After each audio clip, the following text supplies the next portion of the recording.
ശബരിമലയിൽ മകരവിളക്ക് തീർത്ഥാടനത്തിന് തുടക്കമായി. ആദ്യ ദിനം വൈകിട്ട് 4 മണി മുതൽ 11 മണി വരെയുള്ള കണക്ക് പ്രകാരം 50,000-ലധികം ഭക്തർ അയ്യപ്പ സന്നിധിയിൽ ദർശനം നടത്തി. കൂടുതൽ വിവരങ്ങളുമായി വിഷ്ണു ചേരുന്നുണ്ട്.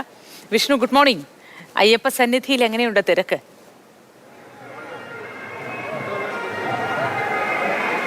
Modi, good morning. അതിരാവിലെ തന്നെ വലിയ രീതിയിലുള്ള ഭക്തജനങ്ങൾ ശബരിമല സന്നിധിയിലേക്ക് എത്തുന്നുണ്ട്. ഇന്നലെ രാത്രി വൈകിയും നല്ല തിരക്കുണ്ടായിരുന്നു. 11 മണിക്ക് നട അടയ്ക്കുമ്പോഴും ഒരുപാട് പേർ 18-ാം പടി ചവിട്ടുന്ന ഒരു സാഹചര്യം ഉണ്ടായി. 62,000-ഓളം ആളുകളാണ് ഇന്നലെ മാത്രം എത്തിയത്. ഇപ്പോൾ ഇന്ന് രാവിലെ മല തുടങ്ങി ഇതുവരെ ഇതിന് 20,000-ന് മുകളിൽ ഭക്തർ എത്തിയിട്ടുണ്ട്. ഔദ്യോഗികമായുള്ള കണക്ക് ലഭിക്കേണ്ടതുണ്ട്. അത് വന്നതിന് ശേഷം മാത്രമാകും കൃത്യമായിട്ടുള്ളൊരു കണക്ക് പറയാം. നമുക്കറിയാം, നടപ്പന്തലിനടക്കം ഇപ്പോൾ കാണാം ധാരാളം ആളുകൾ എത്തിയിട്ടുണ്ട്. പമ്പയിൽ നിന്നും ഈ വന്ന സ്വാമിമാരോട് ചോദിക്കുമ്പോൾ പറയുന്നത് പമ്പയിൽ നിന്നടക്കം വലിയ തിരക്കുണ്ട്. അവിടെയും ചെറിയ രീതിയിൽ നിയന്ത്രണങ്ങൾ ഏർപ്പെടുത്തിയാണ് മല ചവിട്ടാൻ ഭക്തരെ അനുവദിക്കുന്നത്. അതിൻ്റേതായ ഒരു തിരക്ക് കാണുന്നുണ്ട്. ഇപ്പോൾ ഇന്ന് രാവിലെ 3 മണിക്ക് നട തുറന്നതാണ്.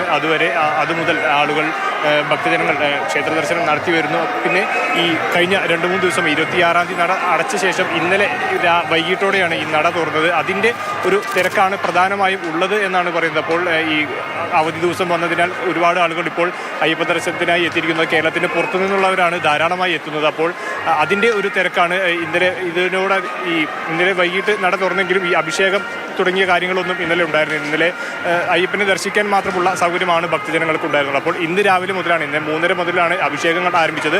അതിൻ്റെ ഒരു തിരക്കും ഈ സന്നിധാന പരിസരത്തുണ്ട്. നടപ്പന്തലിലടക്കം വലിയ രീതിയിൽ ആളുകളുണ്ട്. ഈ ഇന്നലെ കയറി വന്ന ഭക്തർ തൊഴുത് അഭിഷേകം നടത്തി മടങ്ങേണ്ട ഒരു സാഹചര്യമുണ്ട്. അപ്പോൾ അതെല്ലാം കണക്കിലെടുത്ത് കൂട്ടി നോക്കുമ്പോഴാണ് നമുക്കിപ്പോൾ ഈ ഒരു തിരക്ക് അനുഭവപ്പെടുന്നത്. ഏതായാലും വലിയ രീതിയിൽ പോലീസും അതുപോലെ സർവ്വ സന്നാഹങ്ങളും ഈ തിരക്ക് നിയന്ത്രിക്കാനും ആളുകൾക്ക് സുഗമമായി ദർശനം നടത്താനുമുള്ള എല്ലാ സൗകര്യങ്ങളും ഏർപ്പെടുത്തുന്നുണ്ട്. ഇപ്പോൾ ഇന്നലെ കഴിഞ്ഞ ദിവസം പുതിയൊരു ബാച്ച് ഏറ്റെടുത്തിട്ട് നമുക്കിപ്പോൾ അറിയാം, ഈ ആലിൻ്റെ ചുവട്ടിലൊക്കെ ആളുകൾ വന്ന് നടപ്പന്തലിൽ നിന്ന് കയറി 18-ാം പടിക്ക് ദർശനത്തിനായി കാത്തിരിക്കുന്ന സ്വാമിമാരാണ് ഉള്ളത്. സ്വാമി, എവിടെ നിന്നാണ് വരുന്നത്? ശരി, എങ്കിലും വരുന്നത് சிவகாசி.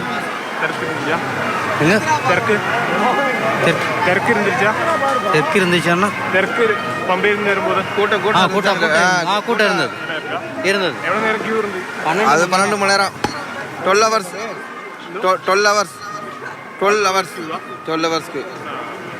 12 മണിക്കൂറോളം ക്യൂ നിന്ന് വരുന്ന ആളുകളുണ്ടെന്നാണ് പറയുന്നത്. ഏതായാലും തിരക്കുണ്ട്, പക്ഷേ അതിനുവേണ്ട സന്നാഹങ്ങളും പോലീസ് ഇവിടെ തയ്യാറാക്കി. നല്ല